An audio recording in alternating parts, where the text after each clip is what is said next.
Bismillahirrahmanirrahim. Alhamdulillahirrabbilalamin. Allahumma sholli ala Sayyidina Muhammad wa ala ali Sayyidina Muhammad. Assalamualaikum warahmatullahi wabarakatuh. Halo teman-teman, apa kabar? Mudah-mudahan teman-teman selalu dalam lindungan Allah Subhanahu wa taala. Amin ya rabbal alamin. Alhamdulillah, kali ini aku akan sharing lagi pengalaman sholawat dari teman-teman kita. Tapi sebelumnya, buat teman-teman yang punya testimoni sholawat, langsung aja ke email aku, kirim ya, meliza.arnelia@gmail.com. Yang bingung cara kirim email gimana, ini caranya. Nah, kamu klik Gmailnya, kemudian kamu klik tulis. Nah, di kepada tuh kamu masukin atau ketik email yang kamu tuju. Email aku meliza.arnelia@gmail.com. Kalau udah, kamu ketik di bagian subjek itu judulnya testimoni, atau dikosongin juga boleh. Nah, ditulis email baru kamu ketik testimoninya. Di situ bisa kirim panjang kayak apa juga bisa. Jadi jangan ngetiknya di subjek ya, karena banyak yang kirimnya di subjek, akhirnya kepotong-potong testimoninya gitu. Gampang kan teman-teman? Kalau udah, kalian klik bagian kanan atas tuh yang warna biru, ada panah ke samping kanan gitu, ada gambar panah ke kanan gitu, itu diklik. Ya kalau itu diklik, itu sudah terkirim. Nanti ada notifnya kok terkirim tuh ya kan? Gampang kan? Dan buat teman-teman yang mau punya tasbih samaan seperti aku, tasbih ini dari mm.official1 yang terinspirasi dari bendera Palestina, maka kalau kalian beli tasbih yang ini, sama aja kalian ikut bersedekah atau menyumbangkan atau ngebantu saudara-saudara kita yang di Palestina, karena 50% dari penjualan tasbih ini akan disumbangkan ke Palestina. Belinya di mm.official1 nih, di sini cakep banget sih teman-teman nih. Kalian pokoknya bakalan suka deh pakai ini. Dan ini juga nggak terlalu besar tuh, cakep kan? Dan buat teman-teman yang belum punya kedua buku ini, kalian bisa beli di Gramedia. Ini buku apa? Ini buku kisah keajaiban sholawat yang bisa bikin nyemangatin kalian bersholawat. Kedua buku ini beda, jadi jangan khawatir mau beli kedua-duanya, beli ya teman-teman. Yang belum punya langsung beli dua, yang baru punya satu beli lagi dong satunya. Insya Allah bisa nambah semangat bersholawat. Belinya di Gramedia atau ke admin, ini nomor adminnya ya. Nah, langsung aja aku akan bacain testimoninya. Ini dari Mbak Sandy di Bojonegoro, Jawa Timur. Assalamualaikum Mbak Meliza. Waalaikumsalam. Salam kenal, saya Sandy dari Bojonegoro, Jawa Timur. Salam kenal kembali Mbak. Mbak, aku mau cerita ya. Aku ngamalin sholawat-sholawat, lihat di VP-nya Mbak Melisa. Terus aku pertama kali ngamalin sholawat itu sholawat Jibril. Aku ngamalinnya sehari 5.000 sampai 7.000 kali. Alhamdulillah Mbak, emang rezekinya ada aja, datang aja. Aku punya usaha Mbak, di usiaku ke 20 tahun, sekarang 21 tahun. Aku beraniin diri buka usaha pas corona, aku buka les bimbel. Dan alhamdulillah sudah punya karyawan guru 13 orang. Keren banget ya. Dan alhamdulillah semuanya juga menetap dan gak pernah kekosongan murid. Dan aku sekarang juga ngamalin sholawat munjiat, yang kalau abis baca Masya Allah adem, tenang gitu Mbak. Aku ngamalinnya 40 kali setiap hari. Dan lagi-lagi Allah kasih rezeki, kasih kemudahan di tiap urusan. Masya Allah. Aku habis ngamalin sholawat munjiat malam hari. Paginya dapat kabar dari kepala pondok pesantren yang dulu tempat aku ngajar sama mengabdi di sana. Terus kata beliau, aku sama temanku yang satunya dapat intensif gaji guru. Dan itu nggak bisa dihapus Mbak. Kalau dihapus dan diganti guru lain, katanya bakal lama prosesnya. Aku udah resign 1 tahun, tapi gajiku masih jalan. Bener-bener munjiat, Masya Allah Mbak. Sekarang ada dana buat masuk universitas dari gaji itu, sama bimbel yang udah setia nemenin aku Mbak. Mbak Melisa yang udah kasih tahu rahasia ini ke aku. Semoga Allah balas dengan balasan yang baik ya Mbak Mel, amin. Aku bersyukur banget bisa ngamalin sholawat munjiat. Bonusnya hafal Mbak. Barokallah Mbak Melisa. Salam buat keluarga, semoga sehat selalu Mbak Mel. Sekian cerita testimoni saya. Semoga saya istiqomah terus baca sholawatnya. Wassalamualaikum warahmatullahi wabarakatuh. Masya Allah ya teman-teman, dahsyat banget. Itu tadi kisah dari Mbak Sandy di Bojonegoro, Jawa Timur. Kok gampang banget ya, bacanya cuma 40 munjiat, tapi kok lancar banget rezekinya.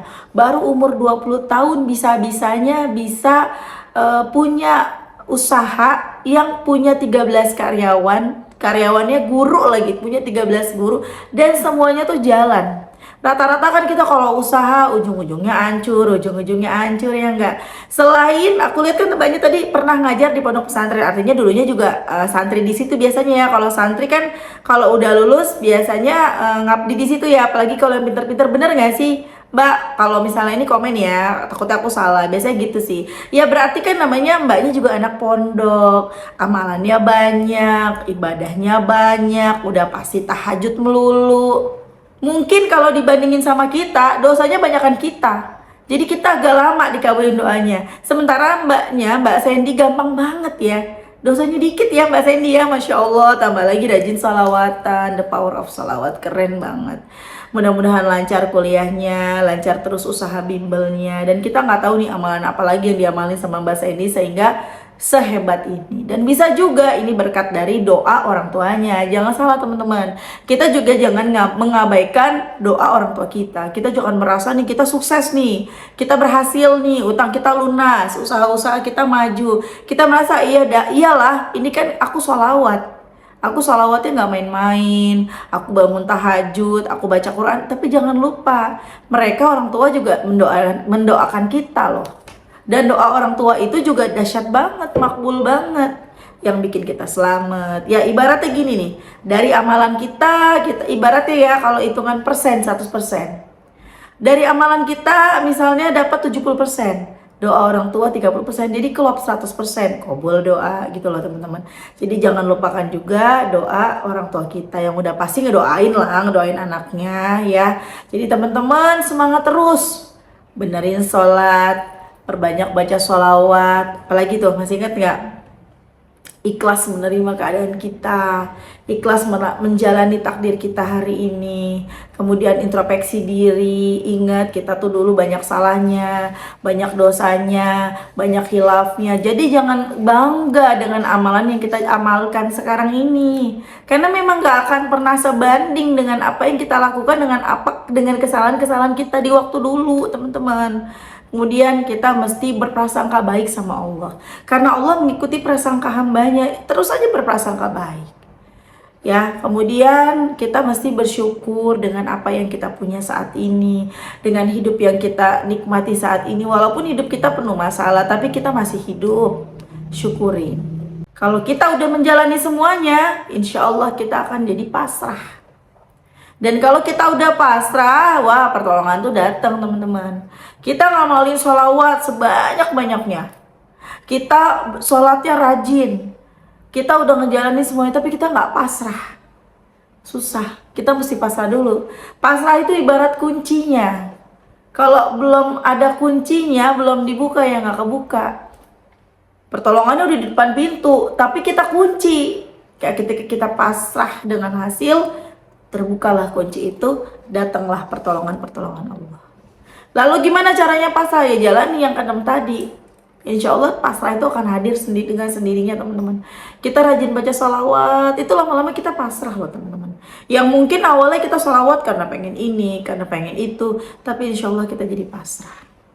Dan buat teman-teman kan suka ada ya yang bilang gak boleh tuh sholawat karena ini, sholawat karena itu. Udah, mereka yang ngomong begitu nggak bisa bantu. Yang ngelarang kamu sholawatan emang bisa bantu kamu? Kamu lagi punya utang nih, nggak boleh sholawatan karena pengen utang lo. Ya udah, aku nggak sholawatan lagi. Bilang sama dia, aku nggak sholawatan lagi, bayarin utang aku ya. Dia mau nggak? Ya kan teman-teman, udah sholawatan aja. Ngomong sama Allah, ngadu sama Allah, minta tolong sama Allah, nanti dikasih jalan. Entah jalannya kalian dapat pekerjaan yang lebih baik, atau kalian yang nganggur jadi dapat kerjaan, atau kalian dapat modal usaha, atau apapun itu. Nanti ada jalannya. Sholawat aja terus. Jangan pernah lelah deh sholawatan, karena ada nikmat di setiap sholawat. Jangan pernah lelah sholawat, yakinlah semua tuh bakalan baik-baik aja. Tapi perlu diingat, sholawat itu gak ada sholawat yang bikin kita tidak diuji lagi dalam hidup kita, gak ada. Walaupun kita sholawat, ujian akan terus ada setiap harinya. Terus-terusan ada. Kenapa? Ya karena hidup kita ini perpindahan dari satu ujian ke ujian berikutnya. Kalau gak mau diuji lagi, ya udah, gak hidup lagi. Itulah teman-teman. Maaf ya keganggu nih. Ngapain coba dia di sini nih? Jadi teman-teman, salawatan terus. Mbak, udah baca salawat mak ujiannya makin berat? Enggak, bukan gara-gara salawat ujian kamu makin berat, bukan. Karena kamu terlalu berekspektasi tinggi dengan salawat jadi simsalabim. Dengan salawat satu malam besoknya jadi orang kaya. Dengan salawat satu malam besoknya lunas utang. Sehingga ketika besoknya tidak sesuai dengan ekspektasi kamu kecewa. Loh kok jadinya gini? Kok malah tambah banyak masalah? Kok aku sholawatan besoknya orang pada nagih semua? Ya kamu yang ngutang kagak mau ditagih. Masa iya kamu udah kamu yang ngutang nih, belum sholawatan kamu udah ngutang? Ya namanya kita ngutang ditagih dong teman-teman. Masa ketika kita bersalawat terus ditagih nggak terima gara-gara sholawat ditagih semuanya? Ya orang ngutang jadi ditagih. Kalau gitu loh teman-teman. Jadi karena kita terlalu berekspektasi tinggi, maka jadinya seperti itu. Beda kalau kamu udah terbiasa bersolawat, ya prioritas kita bukan lagi hasil. Ya udah pokoknya kayak ada yang kurang aja kalau nggak salawatan. Jadinya salawatan terus. Ya tetap kepengen mah kepengen utang lunas, hajat-hajat kau boleh tetap kepengen, tapi itu udah kayak misah gitu loh. Udah bukan salawat untuk ini lagi. Kayak ya aku mau salawat aja. Nah, aku tetap doa minta sama Allah. Jangan gak berdoa, namanya sombong teman-teman. Tetap kita harus berdoa, karena doa juga bagian dari ibadah. Ada pahalanya juga. Kalaupun doa kita gak dikabulkan di dunia, insya Allah dikabulkan di akhirat. Bahkan nanti teman-teman, kita bakalan di akhirat nanti kita bakalan nyesel. Ya Allah tahu begini, aku mendingan dikabulinnya di akhirat aja. Dikabulin di dunia, ya udah sih segitu aja, tapi di akhirat itu dahsyat banget pengabulan di akhirat. Makanya banyak yang akhirnya tahu begini tadi aja dia kabulinnya di akhirat, jangan di dunia. Itulah ya teman-teman, jadi semangat terus, salawatan terus, insya Allah semuanya akan baik-baik aja. Yakin sama Allah, percaya walaupun berat ya, kita paksa diri kita untuk berprasangka baik. Jadi kalau misalnya kita lagi mau berprasangka baik, aduh susah banget mbak. Yakin akan ada jalan, yakin utang bakalan lunas, gimana caranya mbak? Susah buat berprasangka baik. Ingat aja gini teman-teman, Allah kan ngikutin prasangka kita. Kalau kita nggak yakin, Allah nanti nggak ngabulin. Ya udah kita langsung nggak, aku yakin Allah ngabulin. Udah nggak mau mikir yang lain, stop. Ketika ada pikiran di kepala kita, tuh gimana caranya? Udah, itu bukan urusan kita loh, mikirin gimana caranya. Tugas kita tuh gimana caranya Allah mau ngabulin doa kita. Kita deketin Allah, kita pepetin Allah, kita rayu Allah, benerin sholat, kita pantasin diri. Kita pantasin diri, itu cara itu yang mesti kita lakukan, yang mesti kita pikirin, kita pantaskan diri kita agar doa-doa kita diijabah sama Allah. Urusan gimana caranya itu urusan Allah. Pusing kalau kita mikirin sesuatu yang bukan urusan kita. Anak TK suruh mikirin tugas-tugas anak SMA nggak bakalan bisa. Ibaratnya gitu ilustrasinya. Ya teman-teman, jadi udah sholawatan aja, mulai benerin sholat, berprasangka baik sama Allah, karena apapun yang menjadi prasangka kita, itulah yang akan terjadi. Oke teman-teman, terima kasih udah nonton, semoga bermanfaat dan jadi motivasi buat teman-teman. Kita doakan semoga Mbak Sandy lancar terus rezekinya, dimudahkan segala urusannya, gitu juga dengan teman-teman, utang-utangnya lunas, doa-doanya segera dijabah sama Allah, rezekinya lancar, rezekinya gak habis-habis, dompetnya tebel, amin. Assalamualaikum warahmatullahi wabarakatuh.